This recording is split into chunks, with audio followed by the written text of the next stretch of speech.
¿Y qué le parece si vamos ahora a las 11 del 11?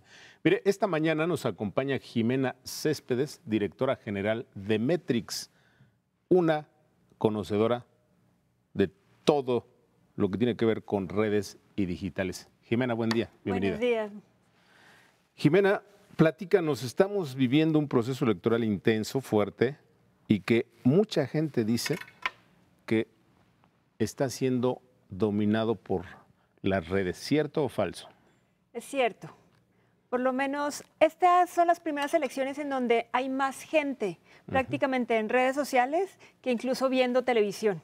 Esto implica que aunque no pueden definir si va a ser una elección completamente de redes, la gente sí se informa o se desinforma a través de ellas. ¿Cuáles son las métricas para saber que es más la gente que está en redes que en la televisión? Porque ya prácticamente este programa va a pasar, alguien lo va a ver en digital o alguien va a grabar un pedazo en eso, entonces generalmente, aunque no lo vean en tiempo real, lo van a ver en diferido en alguna de las redes. Entonces no necesariamente es un tema de rating, es más bien la cantidad de veces que una persona lo reproduce en medios digitales. Jimena, ¿cuál de las plataformas es la más influyente o cuáles son las más influyentes y cuál es la número uno? La número uno es Facebook, porque tiene casi 81 millones de personas conectadas a ella. Obviamente, Google sigue siendo como el rey, porque todo el mundo busca ahí.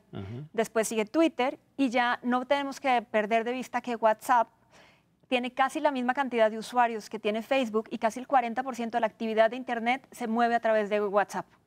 Ahora, ¿es posible moldear, modificar o inducir el pensamiento de las personas a través de las redes? Las redes lo que mueven son emociones. Y eso es lo que ha venido haciendo todo este movimiento. O sea, por ejemplo, lo que está pasando ahorita con el tema de Cambridge Analytica, lo que se demostró es que a través de esas emociones uno reacciona a un contenido. En el caso de una elección, un voto duro no va a moverse por un cambio de algún contenido, pero lo que están tratando de hacer es que todos aquellos indecisos que no saben qué quieren hacer, sí lo puedan mover a través de ese contenido y de esa emoción que les causa cada cosa que leen en medios digitales. ¿Ocurrirá en México en esta elección, pregunto, algo parecido a lo que vimos en Estados Unidos, a lo que vimos en Reino Unido, a lo que vimos en otras regiones en donde las redes empujaron posiciones prácticamente populistas? Puede pasar. Tenemos que en cuenta que el voto millennial es el que más está en las redes sociales. Lo único que sí pasa es que hay que diferenciar que ellos dan un like, que es lo que ellos siempre hacen, a que vayan a votar en una urna. Pero el mecanismo de emotividad y de conexión con estas personas existe dentro de esos medios digitales. Ya sabrá cada uno de los candidatos aprovecharlo. Ahora, hay quienes dicen que un usuario de redes, que puede ser bot, puede ser muchas cosas, no es el mismo que acude a la urna. ¿Cuál es la diferencia? ¿Cómo se mide eso? A ver, dentro de las redes hay como 3 tipos de personas. Existe opinión pública, que son personas normales. Usted y yo tenemos nuestra cuenta de Twitter. Claro. Existen los medios, que hay unos que son personas, columnistas, influenciadores, periodistas, pero pues también está la del canal. Esa de ahí no va a ir a votar. Y hay un segmento muy grande que estamos calculando que son alrededor de 20 millones de cuentas que están entre bots, que son manejados por otros, trolls, que son personas que tienen cuentas para molestar, e influenciadores, que puede que sea la misma cuenta, pero que no necesariamente van a ir a votar, lo tienen más bien para posicionamiento de temas. Esos 20 millones no van a votar. No van a votar. Entonces, cuando hablamos de, por ejemplo, encuestas a través de plataformas de redes o de digitales, son poco creíbles, ¿no? No es que sea creíble, es más bien que no hay una metodología y no es estadístico. A diferencia de una encuesta tradicional. Por eso todavía esas encuestas, digamos que lo que mide es un termómetro, pero no mide en realidad la intención de voto.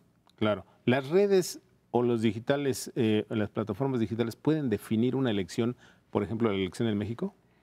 Lo que pueden hacer es influenciar a los indecisos. Y ahí lo que tienen que hacer es ya una movilización de esos indecisos a la urna. Eso se sabrá hasta el último día. Pero si hay una movilización, si hay un movimiento que se está gestando dentro de los medios digitales a través de fake news, a través de contenido sesgado y toda la parte de emociones, para llevarlos a que voten en un sentido o en otro. ¿Cuáles son los principales riesgos de la elección mexicana con este manejo o este esta explosión de redes y digitales?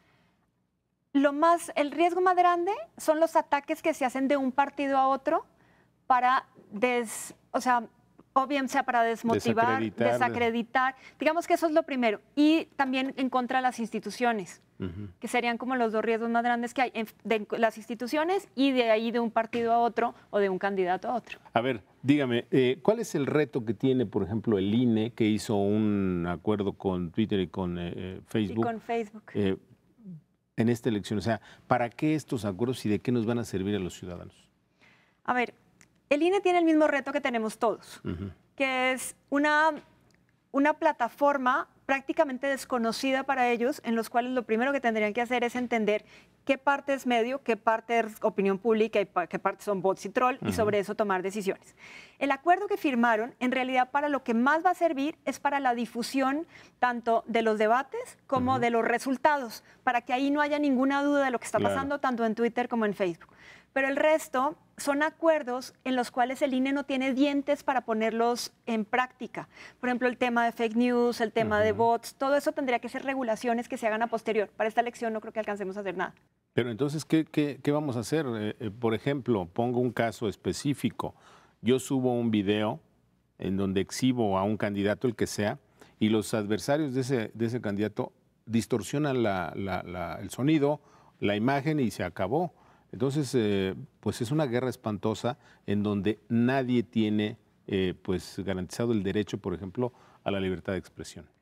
Sí, en redes sociales todavía no. Lo que sí hay cada vez más en todas estas plataformas se puede denunciar ese video y ya digamos que hay más gente detrás de Facebook y de Twitter y de YouTube sobre todo bajando esos videos, pero obviamente pasa un tiempo de viralización en los cuales hay usuarios que ya lo vieron. Veremos en México que Facebook México sea llamado por el Congreso para pues explicar por qué tiran tantas páginas a partir de la intolerancia.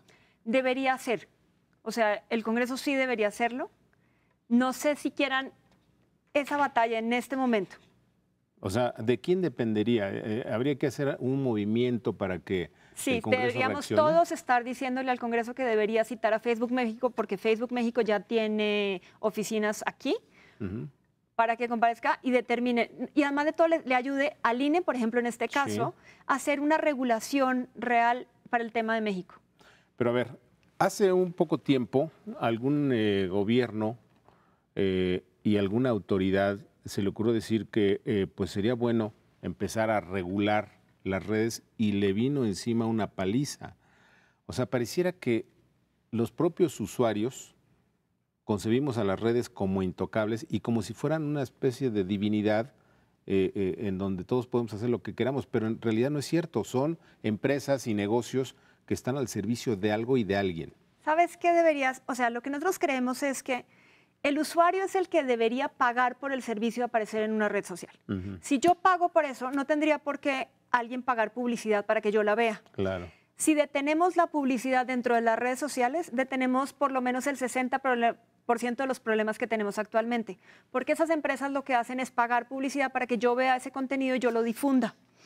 Si yo soy dueña, primero soy dueña de mis datos, porque ahorita Facebook es dueña de mis datos. Si yo soy dueña del contenido que yo quiero ver y no del contenido que pagan para que yo vea, con eso quitamos parte del tema. Y entonces ya se vuelve una red social como alguna vez fue, una red social amigable en donde yo decido si quiero ver o no lo quiero ver. Claro. Ese tendría que ser el primero de todos. Por último, ¿qué va a pasar, en tu opinión, Jimena, con este escándalo en torno a Facebook? Zuckerberg pide perdón, es interrogado en el Congreso de Estados Unidos, mucha gente abandona la red social, la bolsa o sus acciones en la bolsa se caen, etcétera. ¿Qué va a ocurrir? Esa es una buena pregunta. A ver, la gente no va a abandonar, hay mucha gente que no está abandonando Facebook, más bien dejó de publicar, eso sí ha pasado, ha bajado mucho la actividad, porque está esperando a ver qué pasa. Hay un tema y es que no hay otra red social que lo supla actualmente. Claro. Entonces, mientras no exista, pues yo digo que si me voy de Facebook me quedo sin amigos, pues porque todos están allá adentro. Lo que sí es, actuó muy mal Mark Zuckerberg, porque él sabía y solamente salió a pedir disculpas cuando fuera a salir los medios con la noticia. Entonces, digamos que ya pedir perdón ahorita, pues ya todo el mundo por eso lo están atacando en esa manera. creemos que lo que debería hacer es renunciar a su cargo, o sea, literalmente, y más bien dejarle a alguien como de otra visión el manejo de la plataforma y ya cambiar la plataforma, bien sea que el usuario es el que paga, quitar todos los anuncios, porque al final Facebook, lo mismo que Google, lo mismo que Twitter, siguen viviendo lo mismo que se vive hace 20 años, son de banners, de publicidad. Entonces tienen que cambiar su modelo de negocio al nuevo modelo que estamos nosotros pidiendo, que es un modelo basado en los usuarios, no basado en la venta de nuestros datos.